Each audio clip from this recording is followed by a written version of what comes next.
My favorite part of the documentary, I think, was it section 102? Is that the section that was yeah. getting everyone riled up? Mhm. I loved the entire part on that and kind of those fans. What was that like to have, you talked about still to this day without a team anymore, people are still big fans of the team and want to know about them. But in those moments where those fans were getting everybody riled up, what was that like to see that unfold?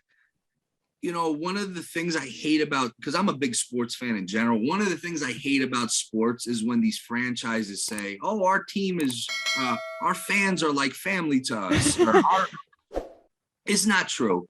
Right. You cannot tell the story of the Trashers without section 102. Yeah. And honestly, I'm going to tell you a story not many people know. And it just goes to show how they were literally part of the team. So our first season, we go to the playoffs, and our first round is against our arch rivals, Adirondack. And they had home ice advantage. So we go up there for the first 2 games. We won the first game. Then the second game was on a Saturday night. My dad ended up renting a bus for 50 of the guys and girls from section 102. Mm-hmm. And they came up. It was like a 3.5-hour drive. They came up, and the game ends up going to triple overtime. Wow. And anyone who knows anything about hockey, or if you played it or just a fan, that's grueling. Playoff hockey is grueling. And then to go into multiple overtimes, these guys were getting IVs. They were shot.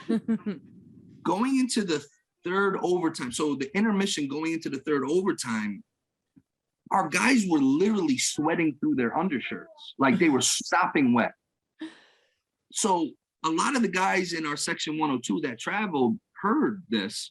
They literally came to the tunnel and took their dry shirts off their back and was sending it to us to deliver to the guys.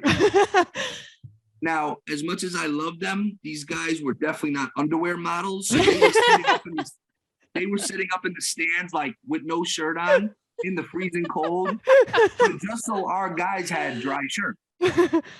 We end up winning the game. Do we attribute it to the dry shirt? Maybe not, but it definitely had some sort.